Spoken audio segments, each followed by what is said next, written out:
নমস্কাৰ, আপোনালোকে চাই আছে সত্য। মই আছোঁ গুৱাহাটী প্ৰেছ ক্লাবত। ইয়ালৈ আহি এটা কাহিনীৰ সৈতে জড়িত হ'লোঁ আৰু সেই কাহিনীটো আপোনালোকক ক'ব খুজিছোঁ। শিল বালি ইটাৰ লগত থকা এজন মানুহৰ অন্তৰখন ইমান যে কোমল হ'ব পাৰে, তেওঁ ভালপোৱা শিল্পীৰ বাবে তেওঁ যে ইমানখিনি কৰিব পাৰে, সেই কাহিনীটোকেই আপোনালোকক ক'বলৈ ওলাইছোঁ। 2003 চনত জুবিন গাৰ্গক এটি গীত গোৱাবলৈ তেওঁ 10 দিন 10 ৰাতি এখন চুমুৰ ভিতৰত শুই আছিল আৰু অৱশেষত জুবিন গাৰ্গক তেওঁ লগ পালে আৰু জুবিন গাৰ্গে তেওঁৰ সেই এলবামটোত এটি গীত গালে। 2003 চনৰ পিছত তেওঁ জুবিন গাৰ্গক লগ পোৱা নাই আৰু জুবিনৰ মৃত্যুৰ পিছত জুবিনক যি ভাল পোৱা তেওঁৰ অন্তৰত আছিল, সেই কোমল অন্তৰখনত তেওঁৰ জাগি উঠিল এটা স্পৃহা জুবিনক শ্ৰদ্ধাঞ্জলি দিব এটি গীতেৰে, আৰু তাৰ বাবেই প্ৰস্তুতি হ'ল এটা নতুন গীতৰ, আৰু গীতটোৰ নাম হৈছে কাৰ বাবে। এই গীতটো তেওঁ নিজে লিখিছে, তেওঁ সুৰ কৰিছে, তেওঁ কণ্ঠ দিছে। এই গীতটোৰ মিউজিক কৰিছে মানসজ্যোতি বৰা, যাক মই বুবু বুলিয়ে মাতোঁ, আৰু বুবুৰ লগত মোৰ এটা দীঘলীয়া সান্নিধ্য। বুবুক পাইছোঁ। বুবু, মই তোমাক সুধিব খুজিছোঁ, এই যে গীতটো গাবলৈ আহিলে এগৰাকী কোনোদিন গীত নোগোৱা, হয়তো বহুদিন আগতে এটা গীতত কণ্ঠদান কৰিছিল, তাৰপিছত যে আগবাঢ়ি আহিল, তুমি এগৰাকী সংগীত পৰিচালক হিচাপে তুমি প্ৰথমতে কি হিচাপে লৈছিলা? আচলতে ভাস্কৰক মই লগ পাইছিলোঁ সেই 2003 চনতে, এতিয়া বিহু কেছেট এটা কৰিছিলে। তাৰে 8টা গীত আছিলে, 8টা গীতে এটা জুবিন গাৰ্গৰ কাৰণে কৰিছিলে, আৰু অনুপমেও গাইছে তাত, আৰু নিজেও গাইছিল। তেতিয়া এটা সময় আছিল যে বিহু এটা চলি থকা সময়, আৰু সেইটো সময়ত বিহু ট্ৰেণ্ড এটা চলি থাকে, সেইকাৰণে বিহু কৰিছিলে। কিন্তু জুবিন গাৰ্গক সেই তেতিয়া মই ফোন কৰি দিছিলোঁ যে এনেকুৱা মোৰ ভাইটি এটা গৈছে, গান এটা গাই দিম বুলি ক'লে। সেই 10 দিন কিন্তু এখন গাড়ীতে দিনে ৰাতিয়ে থাকিলে সময়টোৰ কাৰণে। জুবিন গাৰ্গক যোনটো সময়তে পাওঁ সেইটো সময়তে গোৱাম। পিছত জুবিন গাৰ্গে গম পালে যে ই দেখোন গাড়ীতে আছে, নিজেও বহুত দুখ কৰিছে, খুব সুন্দৰকৈ গানটো গালে। তাৰ পিছৰ পৰাই জুবিন গাৰ্গৰ লগত এনেকুৱা সান্নিধ্য হোৱা নাছিল, কিন্তু খুব বেছি ভাল পায়। যেতিয়া মই প্ৰায় জুলাই মাহত মই জুবিন গাৰ্গক লাষ্ট লগ পাইছিলোঁ, তেতিয়াও মই তাক কৈছিলোঁ যে মোৰ ভাইটি এটাই কিবা গান এটা কৰিব, তোমাক মই গাম বুলি কৈছিলে। বিহুৰ এনেকুৱা কথা ভাবি থকা হৈছিল। মই চণ্ডীগড় গ'লোঁ, এদিন ৰাতিপুৱাকৈ ফোন কৰিলে, মোৰ মাৰ অসুখ আছিলে, বোলে মই গান এটা কৰোঁ। কৰা কি কৰিবা, মই জুবিন গাৰ্গৰ লৈ গান এটা কৰিম। বোলো হ'ব, কৰিম। কিন্তু আহি পেলাই চণ্ডীগড়ৰ পৰা অহাৰ পিছত যে ঘটনাটো ঘটিল, তাৰ সেই আশাটোত গুচি গ'ল। আশাটো সি বহুত কষ্ট পাই গ'ল।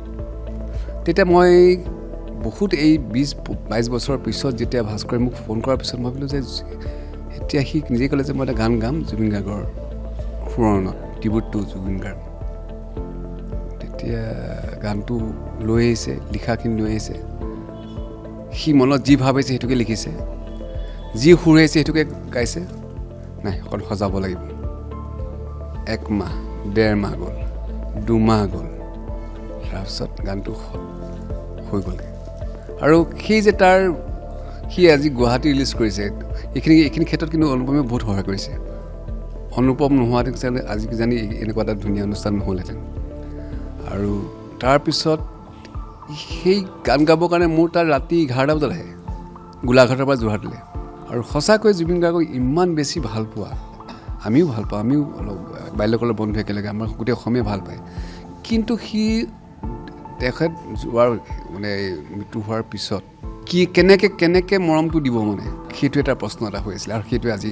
আৰু বুবু জুবিন গাৰ্গৰ বাল্যকালৰ বন্ধু আছিল, একেলগে তেওঁলোকে সংগীত আৰম্ভ কৰিছিল, তেওঁলোকে নাটকৰ জৰিয়তে সংগীত দিছিল, তাৰপিছত গীতত আহিছিল। এই কথাবোৰ বুবুৰ মুখত আপোনালোকে নিশ্চয় শুনিছে। কিন্তু সেইগৰাকী অনুৰাগী যিগৰাকীয়ে জুবিন গাৰ্গক ইমান নিস্বাৰ্থভাৱে ভাল পায়, আৰু তাৰে প্ৰমাণ কাৰ বাবে। গীতটো কেতিয়া উপলব্ধ হ'ব, ইউটিউবত কেতিয়া দিব, সেই বিষয়ে সকলো জনাম।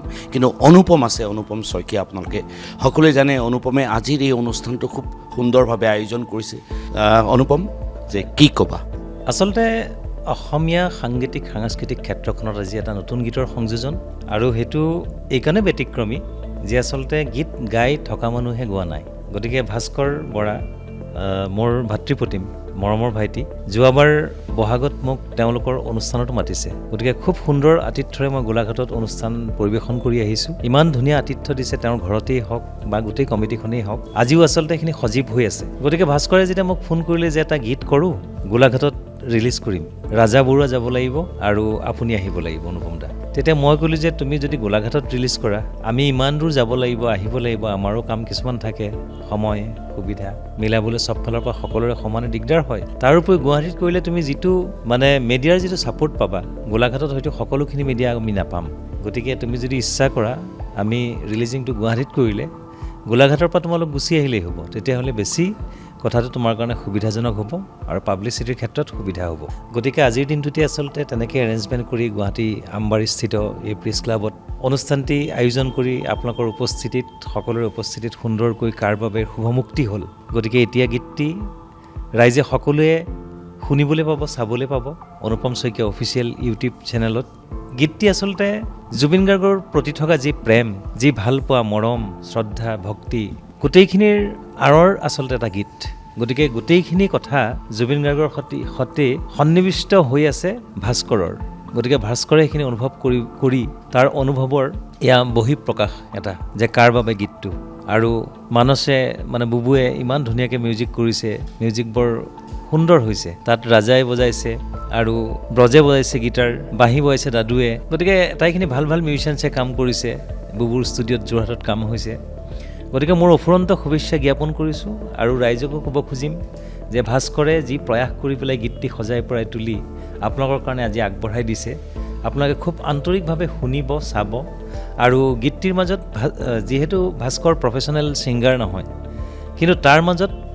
তাত জুবিন গাৰ্গৰ প্ৰতি ভাল পোৱা থকা ভাল পোৱা সংগীতক ভাল পোৱা সেই সততাটো কিন্তু বিচাৰি পাব গতিকে মই মোৰ অফুৰন্ত শুভেচ্ছা জ্ঞাপন কৰিছোঁ আজি প্ৰেছ ক্লাবত যিহেতু কাৰ বাবে শুভমুক্তি হ'ল গতিকে অতি সোনকালে আপোনালোকৰ মাজলৈ গীতটি অনুপম শইকীয়া অফিচিয়েল এই চেনেলৰ জৰিয়তে আহি আছে সকলোৱে আঁকোৱালি ল'ব ধন্যবাদ অনুপম মই এতিয়া আহিছোঁ আমাৰ নায়কগৰাকীৰ ওচৰলৈ অকণমান থিয় হ'লে ভাল পাম ভাস্কৰ বৰা শিল বালি তাৰ লগত জড়িত এগৰাকী ব্যক্তি কিন্তু এই যিটো গীত আমি শুনিলোঁ গীতটিত মই কেতিয়াও পষ্টমৰ্টেম কৰিব খোজা নাই তাৰ কণ্ঠ কেনেকুৱা হৈছে সংগীত কেনেকুৱা হৈছে কিন্তু এটা কথা গীতটোত এটা কিন্তু সৰলতা আছে গীতটোত এটা বেদনা আছে গীতটোত এটা আৱেগ আছে আৰু সেই আৱেগটোৰ নাম হৈছে জুবিন গাৰ্গ হয় কি ক'বা আচলতে জয়ন্ত দা ক'বলৈ গ'লে গীতটি মই জুবিন গাৰ্গৰ সোঁৱৰণতে লিখিছিলোঁ তেখেত মানে নোহোৱা হোৱাৰ পৰা অকণমান দুখ লাগিছিলে অনুভৱ কৰিছিলোঁ কাৰণ দাদাক পাইছিলোঁ মই 2003ত যেতিয়া মই এটা বিহু এলবাম বনাবলৈ আহিছিলোঁ নাচ নাচনি মোৰ টাইটেল ছংটো গোৱাবৰ কাৰণে মই মানে দাদাক মানে পাবলৈ অকণমান কঠিন হৈছিলে তথাপিও মই হাৰি যোৱা নাছিলোঁ মানে গীতটো গোৱাই পেলাইহে মই যাম বুলি ভাবিছিলোঁ গুৱাহাটীত মানে সেই চুমুতে শুই থাকোঁ আৰু দিনত আৰু আকৌ এনেকৈ বাহিৰত খাই বৈ আকৌ ৰাতি ৰৈ থাকোঁ হয় এই গীতটোৰ জৰিয়তে তুমি কি ক'ব খুজিছা এই গীতটোৰ জৰিয়তে এটাই ক'ব বিচাৰোঁ মানে মোৰ জুবিন গাৰ্গৰ প্ৰতি ভাল পোৱা অফুৰন্ত মৰম আৰু সেইখিনি ৰাইজৰ আগত প্ৰকাশ কৰিবলৈ বিচাৰিছোঁ ধন্যবাদ আচলতে এয়াহে প্ৰকৃত জুবিন অনুৰাগী আৰু এইগৰাকী জুবিন অনুৰাগীয়ে জুবিনক ভাল পাই কাৰণে তেওঁ এটা নতুন কাম কৰিবলৈ চেষ্টা কৰিলে যি হয়তো গান ভালকৈ গাব নাজানে হয়তো গীত এটা ভালকৈ লিখিবও নাজানে কিন্তু তেওঁৰ এই সাহসটোৱে আমাৰ প্ৰত্যেকজন জুবিন অনুৰাগীক এই কথাটোৱে সোঁৱৰাই দিয়ে যে আমি জুবিনক ভাল পাবলৈ হ'লে আমি জুবিনক নিস্বাৰ্থভাৱে জুবিনক আমি জীয়াই থাকিব লাগিব আমাৰ সকলোৰে মনত ৰাজা আছে ৰাজা মোৰ এগৰাকী ভাল ভাতৃ ৰাজা বৰুৱা বুলি ক'লে সকলোৱে চিনি পায় মই ৰাজাক এটা কথাই কৈছোঁ যে এই গীতটো তুমি তবলা সংগত কৰিছা বহু গীতত কৰিছা এই গীতটি এগৰাকী তেওঁ প্ৰফেশ্যনেল ছিংগাৰ নহয় গানটো বৰ ধুনীয়া গানটো মানে লিখিছে বৰ ধুনীয়া আৰু সুৰ বৰ ধুনীয়া মই বজাই বহু কৈছিলোঁ গানটো কিন্তু বৰ ধুনীয়া তাৰপিছত তেখেতসকল আহিছিলে সেইটোৱে আপুনি কোৱা কথাখিনিয়ে জুবিন গাৰ্গৰ প্ৰতি মানে ইমান বেছি ভাল পোৱা আছে আপুনি মানে সুৰ আপোনাৰ গীতি সাহিত্য ওলাই আহিছে মানে 20 বছৰৰ পিছত গান গাবলৈ চেষ্টা কৰিছে এইটো ডাঙৰ কথা জুবিন গাৰ্গৰ এবাৰ লগ পাইছোঁ বুলি কৈছে কেইবাবাৰ মই সুধিছোঁ আপুনি জুবিনক লগ পাইছিলেনে লগ পাইছোঁ বুলি কৈছে গতিকে জুবিন গাৰ্গৰ প্ৰতি ভাল পোৱাটোৱে এটা গীতৰ সৃষ্টি হৈছে কাৰ বাবে আৰু যে কৈছে তেওঁ এটা গীত গাবলৈ 10 ৰাতি কিছুমান ডাঙৰ কথা তেখেতলৈ শুভেচ্ছা জনাইছোঁ গীতটো আপোনালোকে শুনিব। কাৰ বাবে অনুপম শইকীয়াই গোটেই কথাখিনি ক'লেই, লিংকটো আমিও শ্বেয়াৰ কৰিম। গীতটো শুনিব, ভাস্কৰ বৰা, মানস জ্যোতি বৰা, আৰু লগতে মোকো অকণমান আশীৰ্বাদ দিব। মই বজাই দিছোঁ গীতটো, আৰু শুভেচ্ছা জনাইছোঁ। গীতটো শুনি ভাল পাব আপোনালোকে। আৰু খুব ধুনীয়া আৰু খুব ভাল মানুহ এজন লগ পাইছোঁ। জুবিন গাৰ্গ নাইকিয়া হোৱাৰ পিছত আচলতে ভাল মানুহৰ আমাৰ কাষত নাইকিয়া হৈ গ'ল। এতিয়া ভাল মানুহ বিচাৰি ফুৰিবলগীয়া হৈছে। এজন ভাল বন্ধু লগ পালোঁ, ভাইটি লগ পালোঁ, দাদা লগ পালোঁ, অনুৰাগী লগ পালোঁ। ধন্যবাদ। ৰাজাই খুব কেইটামান খুব পাকে পকাৰে খুব ধুনীয়া কথা কৈছে যে জুবিন ঢুকোৱাৰ পিছত ভাল বন্ধুৰ অভাৱ ঘটিছে, আৰু এগৰাকী ভাল বন্ধু দাদা তেওঁ লগ পাইছে বুলি কৈছে। আৰু এনেধৰণৰ অনুৰাগীবোৰ জীয়াই থাকিলেহে, তেওঁলোকে কামবোৰ কৰি থাকিলে জুবিন আমাৰ মাজত সদায় জীয়াই থাকিব। ধন্যবাদ ৰাজা। মই তেখেতৰ সহধৰ্মিনী আছে, এয়া মই চিনাকি কৰি দিছোঁ। এখেত আহিছে গোলাঘাটৰ পৰা, ভাস্কৰৰ সহধৰ্মিনী, তেওঁৰ ছোৱালী আহিছে। আমাৰ লগত এগৰাকী অভিযন্তা আছে, আমাৰ হেমেন বৰ্মন, তেওঁ আহিছে। আৰু এয়া মই দেখুৱাবলৈ অনুৰোধ কৰিছোঁ, গোলাঘাটৰ গোটেই বন্ধুবৰ্গ আহিছে। এটি গীত উন্মোচন হ'ব, তাৰ বাবে গোটেই বন্ধুবৰ্গ আহিছে। গতিকে মই আপোনালোক সকলোকে ধন্যবাদ জনাইছোঁ। আৰু আপোনালোকে, মই জানো যিহেতু ভাস্কৰ জুবিনৰ অনুৰাগী, আপোনালোকেও জুবিনৰ অনুৰাগী। মই ভাবোঁ যে আপোনালোকৰ দৰে প্ৰকৃত অনুৰাগীয়েহে জুবিনক আমাৰ মাজত জীয়াই থাকিব পাৰিব। আমাৰ মাজত জুবিন সদায় জীয়াই থাকিব, আৰু প্ৰত্যেকজন অনুৰাগীৰ মাজত জুবিন জীয়াই থাকক, তাকেই কামনা কৰিছোঁ। আৰু ভাস্কৰৰ এই যে প্ৰচেষ্টা, এই প্ৰচেষ্টা মুকলি হ'ব অনুপম শইকীয়া অফিচিয়েলত।